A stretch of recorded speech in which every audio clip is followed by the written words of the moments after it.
ஒரு குட்டி கதை ஒன்று சொல்லட்டா. கொஞ்சம் வருஷத்துக்கு முன்னாடி தெர் லெஃப்ட் கேர்ள். அவளுக்கு சமையல்னா என்னன்னு தெரியாது. ஏன்னா அவளோட அம்மா தான் அவளுக்கு எல்லாமே செஞ்சு கொடுத்துட்டு இருந்தாங்க. திடீர்னு அந்த பொண்ணுக்கு வேலை கிடைச்சு வெளிநாட்டுக்கு போக வேண்டிய நிலைமை. வீட்டில் இருந்தவங்க எல்லாருமே ரொம்ப சோகமா இருந்தாங்க. ஏன்னா இந்த பொண்ணு எப்படி சர்வைவ் ஆக போகுதுன்னு யோசிச்சுக்கிட்டு. ஆனா அந்த பொண்ணு செம்ம ஹாப்பியா இருந்தா. ஏன்னா அவ புதுசா ஏதோ அச்சீவ் பண்ண போறோம் அப்படின்ற ஒரு எக்ஸைட்மெண்ட்ல கிளம்பி அந்த பொண்ணு ஊருக்கு போனா. அங்க அவளோட friend first day night dinner prepare பண்ணி கொடுத்தா. நைட்டெல்லாம் இந்த பொண்ணு யோசிச்சுக்கிட்டே படுத்தா. காலையில எந்திரிச்சு பருப்பெல்லாம் ரெடி பண்ணி குக்கர்ல வச்சு வெயிட் பண்ணிட்டு இருந்தா விசில் வரும்ட்டு. இன்ஸ்டெட் அவளோட ஃப்ரெண்டு தான் வந்தாங்க டோருக்கு. அவ ஃப்ரெண்டு வந்துட்டு ஏண்டி குக்கர் வச்சியே ஸ்டவ் ஆன் பண்ணியா அப்படின்னு கேட்டான். இமீடியட்டா இந்த பொண்ணு ஜோரா அழுவ ஆரம்பிச்சிச்சு. சேயிங் தட் எனக்கு சமைக்கவே தெரியாது, நான் என்ன பண்ண போற அப்படின்ட்டு. தட் டே அவளோட ஃப்ரெண்ட் சொன்னா, உனக்கு தெரியலன்னா என்ன யூடியூப் பார்த்து கத்துக்கோ அப்படின்ட்டு.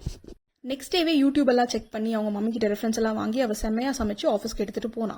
ஃப்ரெண்ட்ஸ் எல்லாம் சாப்பிட்டு சூப்பரா இருக்குன்னு சொன்னாங்க. அப்போ அந்த பொண்ணு ஒன்று ரியலைஸ் பண்ணா, அன்னைக்கு நைட் நான் கிவ் அப் பண்ணிருந்தேன்னா இப்போ நான் எதுவுமே செஞ்சிருக்க முடியாது அப்படின்ட்டு. அந்த பொண்ணு வேற யாருமே இல்லை, நான் தான். இப்போ கூட வீட்டுக்கு 25 பீப்புள் வந்தா நான் ஹாப்பியா சக்சஸ்ஃபுல்லா சூப்பரா சமைப்பேன். Never ever give up on your self. நாளைக்கு இன்னொரு வீடியோல பார்க்கலாம். பாய்.